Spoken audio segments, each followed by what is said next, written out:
Hey everyone, this is Keith Scott from out in Sydney, Australia. I'm one of the voices of Bullwinkle J. Moose. It's time to watch Relentless and Unstoppable. And so give it up for your main hosts, Douglas Kenny and Andy McPhee.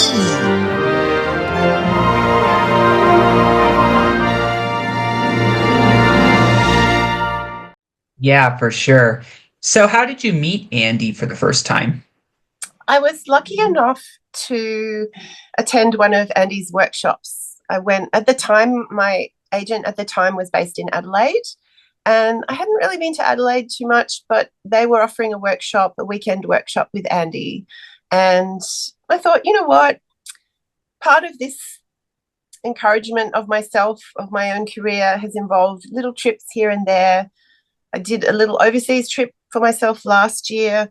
And, I value every second of those little trips because it's for me, taking me and my body and my mind only for me.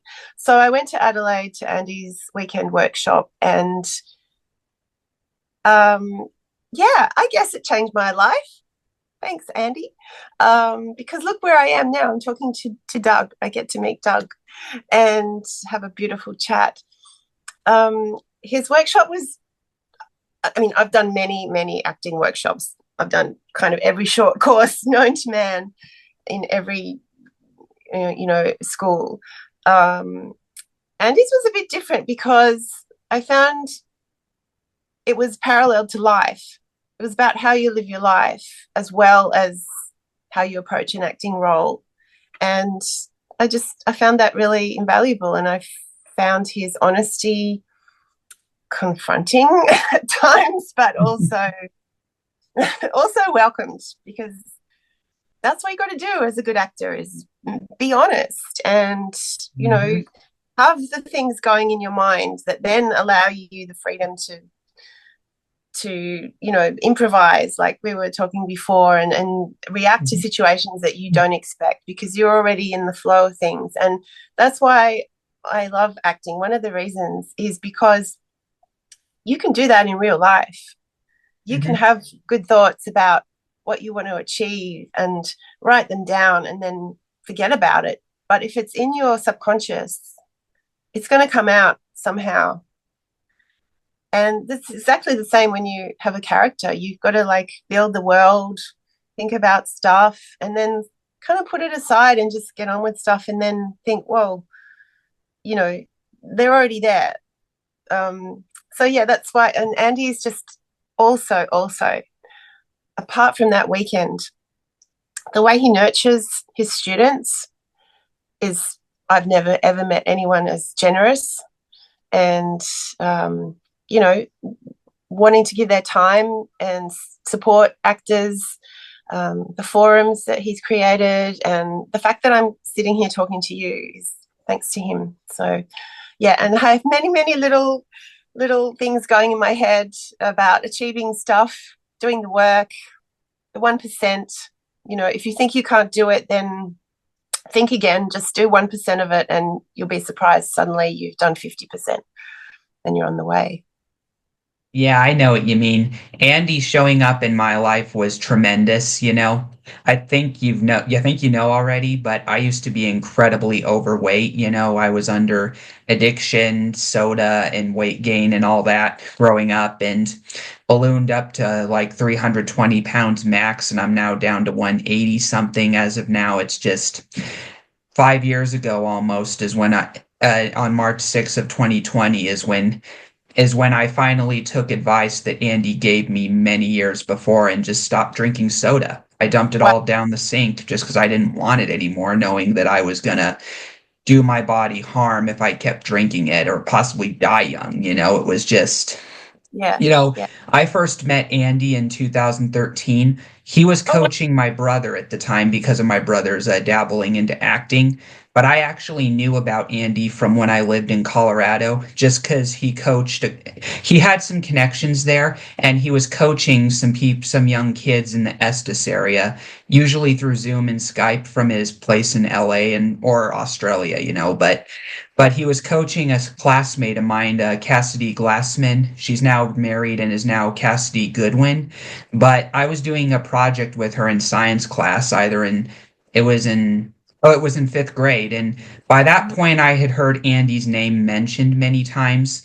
But, it was a situation where even if I didn't know about him, it was like, Jeff Gordon, Tony Stewart, when you're a sports fanatic, even if you don't know about them, you know who they are. You know what I Yeah, mean? So that's exactly. sort of where I was with Andy. And I had no idea when I first heard his name in like 2005 that he was going to be part of my growth, and a big part of my early adulthood and one of my best friends ever and my mentor and coach. And Wow. so when Kassidy got that call, I just remember her picking it up and Andy's like, "How you doing, Kassidy?" or something like that. I hear his booming Australian Yeah, baritone accent and yeah, Cassidy's like, "Hey Andy, I hope you're doing good. I'm in the middle of a project at the moment. Can I call you during lunch?" And Andy's like, "Oh, sure, sure, mate." And then hangs up the phone. She does, and I was like, "Who is that, Kassidy?" And she said to me, "That's my mentor and coach, Andy McPhee. I'm hoping to get into acting." And I was like, "Man, this who's this Andy McPhee?" And then mm, not long later, I hear that Andy McPhee was coaching my brother. And I was like, maybe yeah, there's a reason why this guy is all of a sudden coming yeah, close. yeah. And then Wow. a few years later, we go out to LA for a family vacation, and Andy happens to be available to meet us. So I meet him in person, Wow.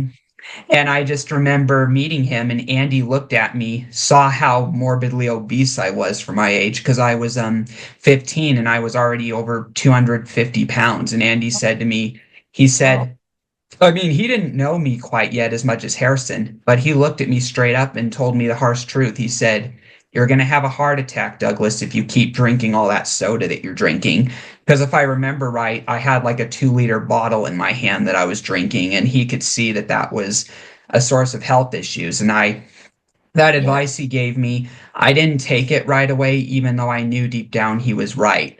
But it took Mm, until March 6th of 2020 for me to dump out the soda on my own free will. And then from then on, because I began doing mentorship with Andy in 2015, wow. just to help me get out of a bad spot I was in my life. Yeah. And Mm, 2020, I quit soda, went through the withdrawal, and I told him a bit of what I chose to do. And I asked him for help with my resulting weight loss, and he gave me the tips that I needed to drop to where I am now.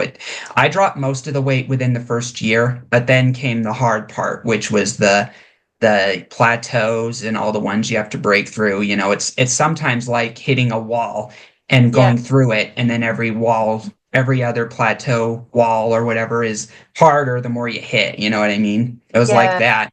And then I Wow. finally dropped below 200 last year, and now I'm maintaining a weight of like 180, 190. It's just that Wow. wouldn't have happened without Andy. And let me Yeah. tell you, when I dumped all that soda down the sink, I didn't know what was ahead of me because my life had been so dependent on soda to the point where I was like, although I knew I was doing the right thing and what I wanted to do, my thoughts were, how am I going to replace the happiness I got from it? You know what I mean? Exactly. Exactly. And It's over just time, you mm, learn that you're happy, but in a different way. exactly. Just replace those negative habits with better habits, and yeah, you spiral into a good habit or many good habits Yeah, upwards. yeah. Yeah. I Wow. really That's believe. impressive. Sorry, Oh, what Andy. was that? That's such an impressive achievement. Well done, Doug. Well done.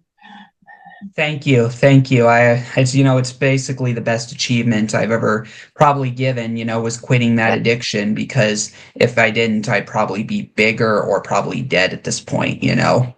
exactly. exactly. You know, Yeah.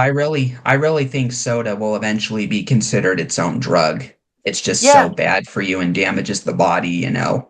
that's right. It's just sugar and bubbles and yeah, it's empty calories. Gee, that's all we have for Relentless and Unstoppable. So tune into the next episode to hear more amazing stories from amazing guests. This is Keith Scott from Sydney, Australia saying so long and I'm smarter than the average bear. Gee.